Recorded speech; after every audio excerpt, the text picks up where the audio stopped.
अब स्वास्थ्य प्रबंधन पे आते हैं, बकरियों के गर्भवती माता के स्वास्थ्य प्रबंधन पे। तो स्वास्थ्य प्रबंधन का सबसे की पॉइंट क्या है, कुंजी क्या है? साफ सफाई, हाइजीन मेंटेन करना, साफ सफाई रखना, से ही अच्छा स्वास्थ्य हो सकता है।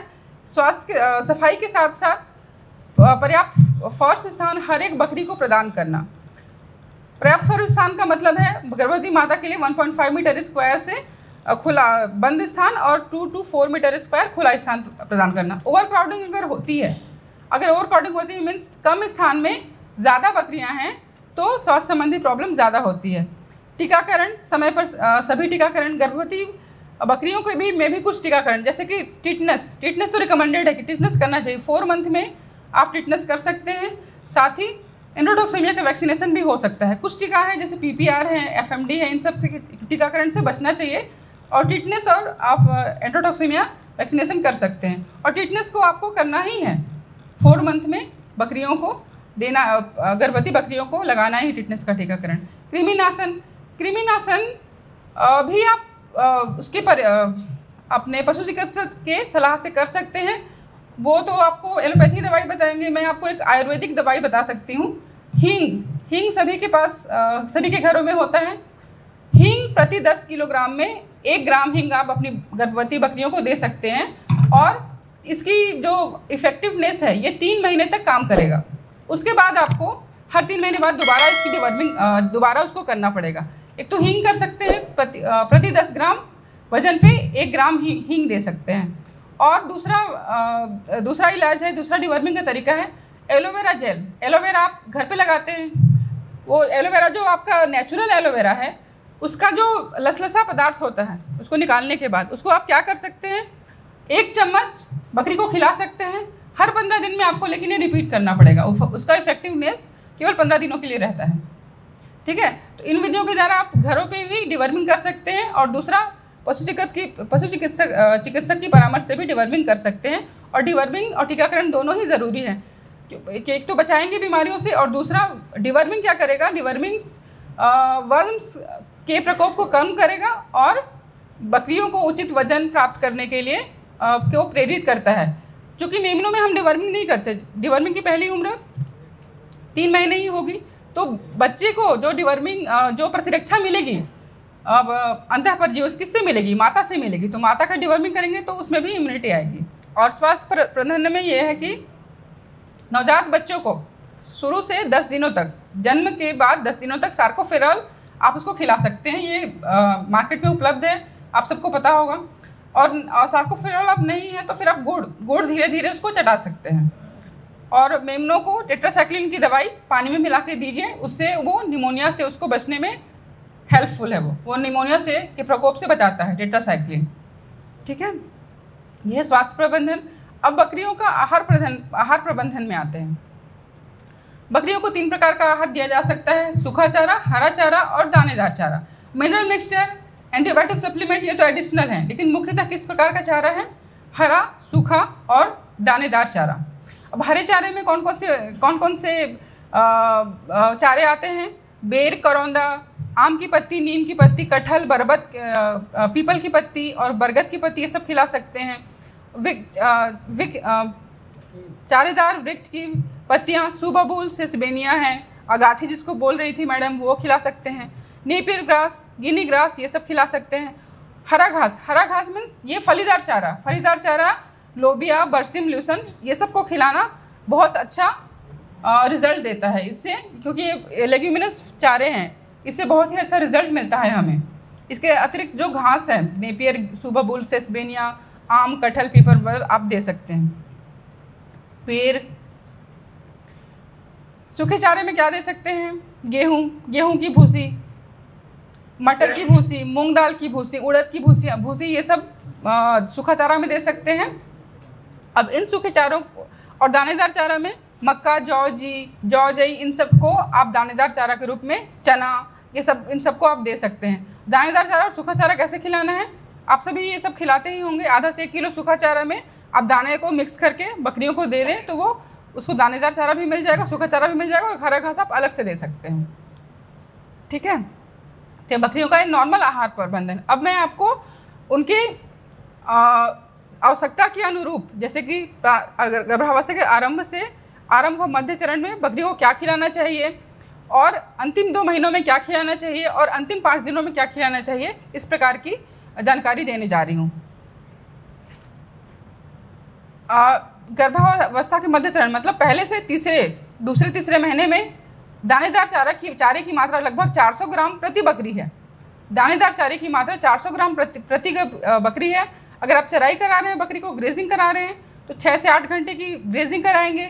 ग्रेजिंग कराने से एक और फ़ायदा क्या होता है कि बकरियों को एक्सरसाइज भी हो जाती है। ग्रेजिंग से एक्सरसाइज भी होती है, और साथ ही साथ इसको चारा देंगे, हरा चारा देंगे, सूखा चारा दे सकते हैं, और फलीदार चारा अगेन बर्सीम, लूसन, काउपी, इन सबको देना है। मिनरल मिक्सचर का जो वो आता है, जो मैडम बताई होंगी, मिनरल मिक्सचर एग्रीमिन फोर्ट है, वो दे सकते हैं।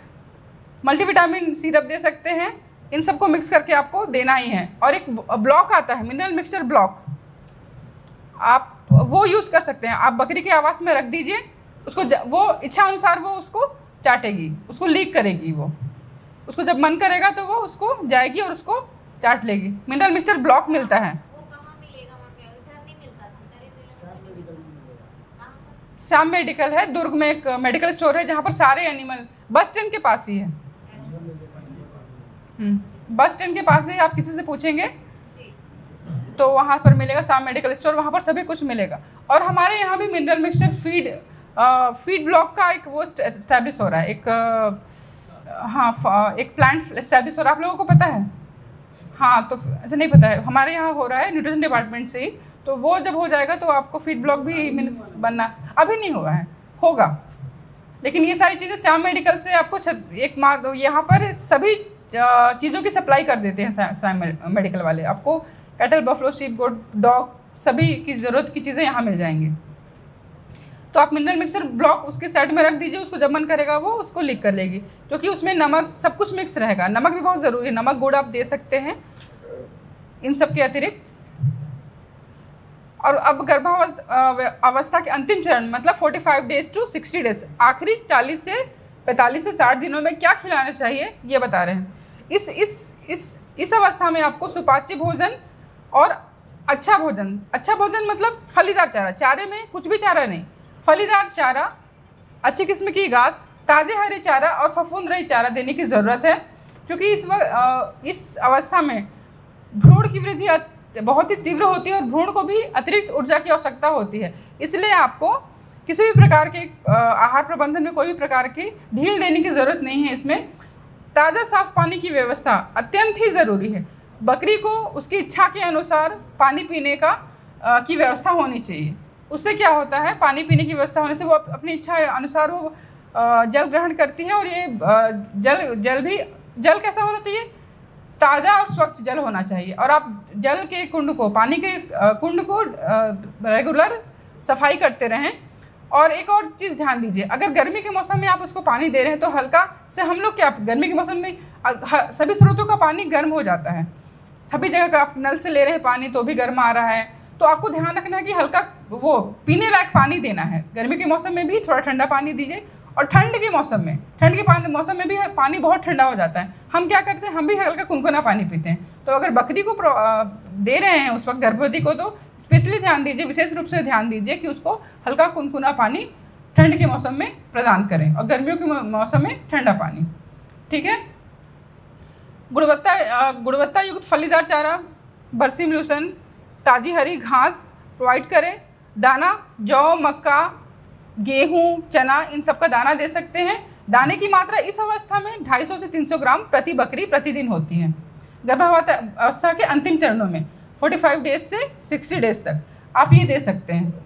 और पर्याप्त रूप से उसको व्यायाम चराई करा सकते हैं अच्छे चारागाह पर। अच्छा चारागाह से मतलब कई बार क्या होता है, पशुपालक केवल बकरियों को चराने के लिए एक चारागाह विकसित करते हैं। मतलब वो अपने हिसाब से घास या फिर फॉडर लगाते हैं और उसमें बकरियों को चराई के लिए छोड़ देते हैं। तो ऐसे अच्छे चारागाह पे जहाँ पर उपलब्धता अच्छी हो उस पर बकरियों की चराई करें।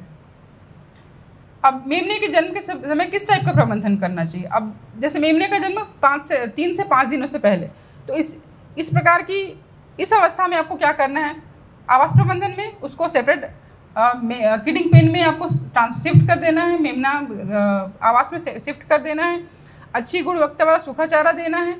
और इस अवस्था में इस अवस्था में इस स्थिति में आपको दाने की मात्रा कम करनी है और पर्याप्त मात्रा में गर्म पानी, इस अवस्था में आपको गर्म पानी, कुनकुना पानी, ल्यूकवार्म वाटर जिसको कहते हैं, कुनकुना पानी बकरी को प्रोवाइड करना है। और रेचक खाद्य पदार्थ, इसका मुख्य स्रोत क्या, सबसे आदर्श रेचक खाद्य पदार्थ क्या है, गेहूं का चोकर, जौ जई या मक्के का चोकर 1:1 में के मिश्रण में आप बकरी गर्भवती माता को खिलाएं। जैसे कि आधा किलोग्राम, अगर 1 किलोग्राम आपको ऑफर करना है 5 बकरियों को, 3 बकरियों को, तो आधा किलोग्राम गेहूं का चोकर और आधा किलोग्राम या फिर आप मक्का ले सकते हैं या फिर जौ ले सकते हैं या फिर जई ले सकते हैं। इस प्रकार का मिश्रण आप बकरियों को दें।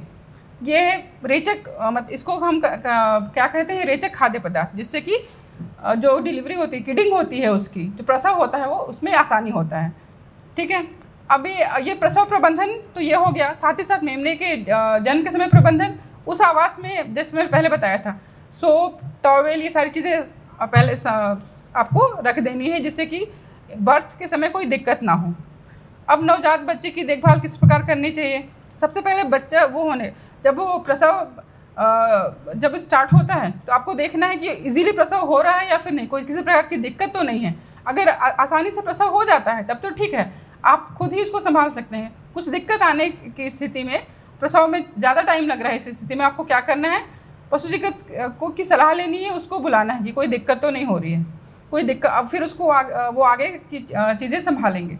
और अब प्रसव हो गया, मेमना आ गया बाहर, उसके बाद आपको क्या करना है, जो भी श्लेष्मा है उसके मुंह, नाक, कान से श्लेष्मा को निकालें, साफ़ करें। आप साफ टॉवल से इसको निकाल सकते हैं, सफाई कर सकते हैं। और अगर श्लेष्मा उसके बाद श्लेष्मा पोंछने के बाद आपको क्या ध्यान देना है कि उसकी श्वास है, उसकी सांसें चल रही है या नहीं।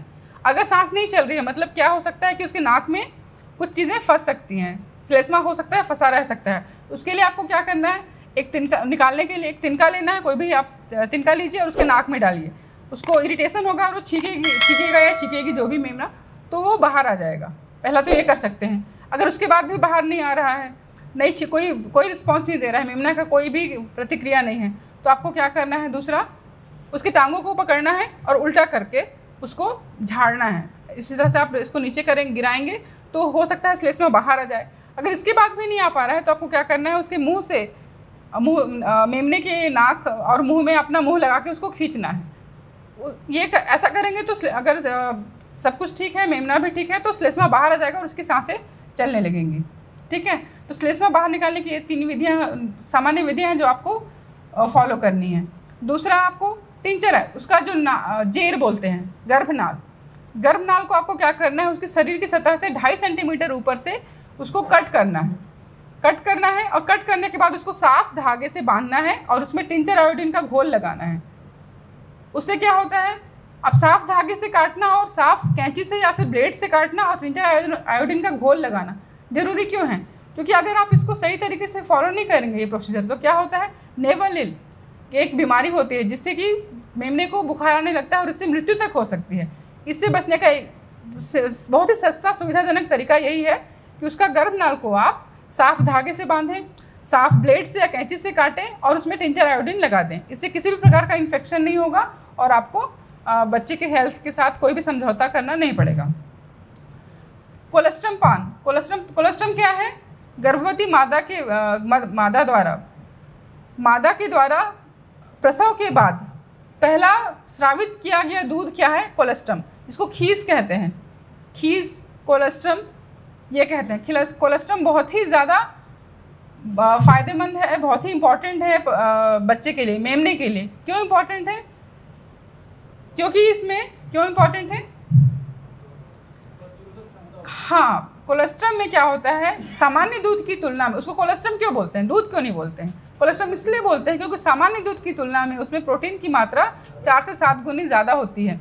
इम्यूनोग्लोबिन्स पाए जाते हैं जो काफ को क्या करते हैं, मेमने को क्या करते हैं, रोग प्रतिरोधी क्षमता प्रदान करते हैं। ये बीमारियों से लड़ने की क्षमता प्रदान करते हैं। और कोलेस्ट्रम को जन्म के आधे 20-25 मिनट से लेकर आधे घंटे के अंदर ही उसको पिलाना चाहिए, मेमने को या बछड़े को या फिर किसी को भी। उससे क्या होता है, उस 20 से 25 आधे घंटे के अंदर ही पिलाएं, क्योंकि कोलेस्ट्रम में जो इम्यूनोग्लोबिन रोग प्रतिरोधक क्षमता के जो गुण हैं वो 24 घंटे के बाद धीरे धीरे जो अवशोषण की क्षमता है इंटेस्टाइन में काफ की, वो धीरे धीरे कम होती जाती है। इसलिए आपको यथाशीघ्र उसको कोलेस्ट्रम पिलाना है और इसको 3 से 5 दिन तक दूध पिलाते ही रहना है काफ को। शिशु जब पैदा होता है, जब मेमना जब पैदा होता है, तो जो भी उससे मिलता है वो अपनी माँ से मिलता है, तो वो प्रतिरक्षा प्रदान करती है विभिन्न बीमारियों से लड़ने के लिए और उसको वृद्धि और विकास के लिए भी मार्ग प्रशस्त करती है। तो वो कोलेस्ट्रम के रूप में वो देखा जाए, आप इसको आशीर्वाद कह सकते हैं, एक माँ के द्वारा बच्चे को दिया गया आशीर्वाद कोलेस्ट्रम जो, और इसका पान बच्चे को पिलाना बहुत ही ज़्यादा ज़रूरी है। ठीक है, इसका महत्व समझ में आ गया। और इससे मेमने की शारीरिक मानसिक वृद्धि विकास में बहुत ही ज़्यादा हेल्पफुल है ये कोलेस्ट्रम। तो जस्ट मेमना पैदा होने के बाद 2-3 चीज़ें हैं। एक तो उसका श्वास आरंभ हुआ कि नहीं, आप उसको वो देखना है, नेवल कॉर्ड कटिंग करना, नाभु रज्जु काटना है और उसको टिंचर आयोडीन का लेप लगाना है, कोलेस्ट्रम पान कराना है, और हो सके आपके पास फैसिलिटी अवेलेबल है तो उसका वजन नाप लीजिए। आप अगर आप गर्भवती बकरी की 15 दिन 20 दिन पहले से अगर आप उसको फ्लशिंग किए हैं, एक्स्ट्रा कंसनट्रेट राशन खिलाए हैं, तो उसके वजन में आपको 100% डिफरेंस समझ में आएगा, उसका वजन बढ़ा हुआ आपको मिलेगा। तो आपको ये सारी चीज़ें कर लेनी है। और जैसे कि मैंने कहा था, अगर सर्दियों के मौसम में प्रसव हो रहा है तो गर्म बिछावन प्रदान करें, खिड़कियों को कवर करें, दरवाज़ों को कवर करें कर्टन से, या फिर आप गनी बैग यूज़ कर सकते हैं, मतलब बोरा है वो यूज़ कर सकते हैं, ग्रीन कलर का कर्टन लगा सकते हैं और हीटर के द्वारा उसको रूम गर्म करें। और अगर गर्मी के मौसम में हो रहा है तो आप उसको वेंटिलेशन अच्छे से ज़्यादा से ज़्यादा प्रदान करें और फैन यूज़ कर सकते हैं, जिससे कि वो मेमना अच्छी तरह से उसकी वृद्धि और विकास हो। वो ऐसा इसलिए है क्योंकि जब पैदा होता है तो उसको बहुत सारी चीज़ें उसकी ज़रूरत होती है, उसको सहायता की ज़रूरत होती है जो पशुपालक को ही देना है। ठीक है, अब किस परिस्थितियों में मेमनों को अतिरिक्त केयर की आवश्यकता होती है, किन किन परिस्थितियों में? जैसे अत्यधिक ठंडी, अत्यधिक गर्मी की स्थिति में आपको अत्यधिक केयर करनी है, उसकी एक्स्ट्रा केयर करनी है। उसकी माता की मृत्यु हो गई है तब आपको केयर करनी है। अगर पहली बार ब्यात की है तो वो, जैसे मैंने पहले ही बताया था, कई बार दूध नहीं पिलाते, इस स्थिति में आपको अतिरिक्त केयर करनी है। और उसको जब बॉटल फीडिंग करनी है, बॉटल फीडिंग में भी आपको क्या ध्यान रखना है, बॉटल साफ़ हो, जब भी आप उसको पिलाएं, नया दूध पिलाएं, इस टाइप की सावधानी आपको रखनी है। अब मेमनों का आहार प्रबंधन, तो मैंने आपको खीस बताया ही था, खीस का महत्व और खीस का पालन, खीस पिलाना कितना महत्वपूर्ण है और किस मात्रा में। तो खीस किस मात्रा में दे सकते हैं हम लोग? खीस हम लोग उसके शरीर के 10वें हिस्से के बराबर खीस मेमने को पिलानी चाहिए। ठीक है, अगर 2 किलो का मेमना है तो लगभग 200 ml खीस आप दिन भर में पिलाएं और इसकी मात्रा दिन में 2 या 3 बार में उसको पिलाएं, क्योंकि वो उसकी भूख पे निर्भर करता है। जब वो बच्चे मेमना जब आता है तो वो थोड़ी देर में पीता है, फिर छोड़ देता है, फिर तो इसलिए आपको क्या करना है, उसके आहार को पूरा करने के लिए, उसकी फीडिंग रिक्वायरमेंट पूरा करने के लिए 4 से 5 बार, 3 से 4 बार आप उसको दिन में पिलाएं, जिससे कि उसकी मात्रा रिक्वायरमेंट पूरी हो जाए।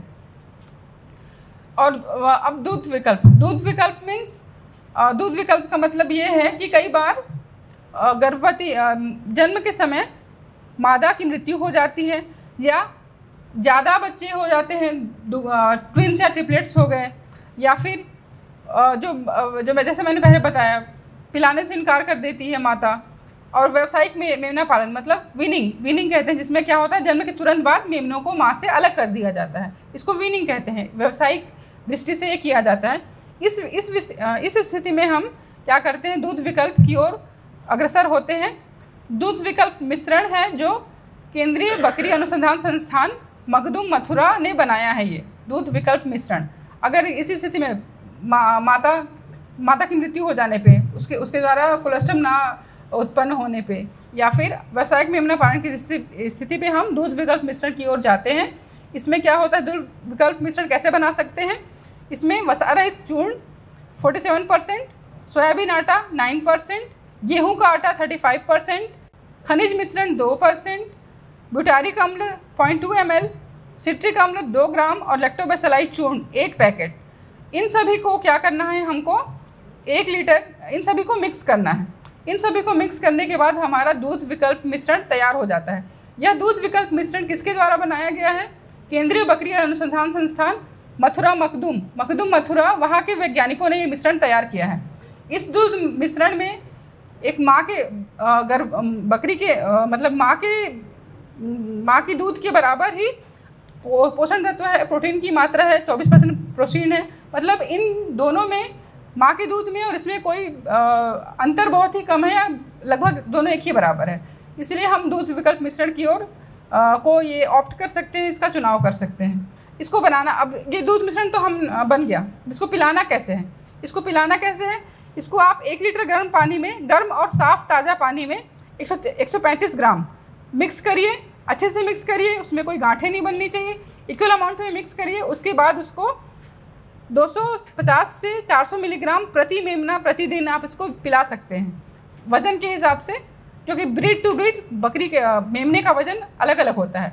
तो उसको 250 ml से 400 ml प्रति मेमना प्रति ग्राम प्रतिदिन आप इसको, इस मिश्रण को दे सकते हैं।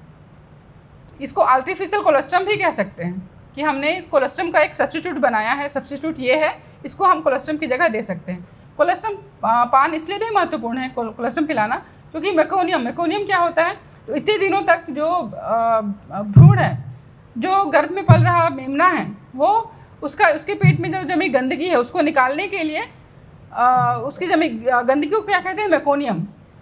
तो कोलेस्ट्रम पिलाने से वो मेकोनियम बाहर आता है। ऐसा कहते हैं कि कोलेस्ट्रम पिलाने से वो मेकोनियम बाहर आएगा। इसीलिए भी कोलेस्ट्रम का पान पिलाना बहुत ही ज़्यादा इम्पॉर्टेंट है। ये तो जन्म के तुरंत बाद प्रबंधन हो गया, क्रीप फीडिंग, कोलेस्ट्रम पिलाना, नेवल कॉर्ड कटिंग करना। इसके बाद आप इसके टेट्रासाइक्लिन जो एंटीबायोटिक है, एंटीबायोटिक का घोल आपको 10 दिन पिलाना है पानी में मिक्स करके। इससे क्या होगा, निमोनिया से रक्षा होगी आपकी मेमनों की। और सर्कोफेरल आप दे सकते हैं, 10 दिन तक दीजिए। और अगर सर्कोफेरल की जगह पे आप उसको गुड़ भी दे सकते हैं, गुड़ भी इसको मेमना को देते रहिए। अब मेमनों के लिए क्रीप भोजन की व्यवस्था की गई, क्रीप फीडिंग की, ये हम 15 दिन से 3 महीने तक इसको दे सकते हैं। यह क्रीप आहार 15 दिन 1 महीने से शुरू किया जाता है और 2 से 3 महीने की उम्र तक दे सकते हैं। क्रीप आहार का मुख्य उद्देश्य क्या है? मेमने की तीव्र वृद्धि और विकास के लिए आवश्यक पोषक तत्व प्रदान करता है क्रीप आहार। और इसको किस अमाउंट में देना चाहिए? 4 से 8 किलोग्राम के मेमने को 50 से 100 ग्राम देना चाहिए, और 9 से 20 किलोग्राम के मेमने को 200 से 300 ग्राम प्रतिदिन दे सकते हैं क्रीप आहार।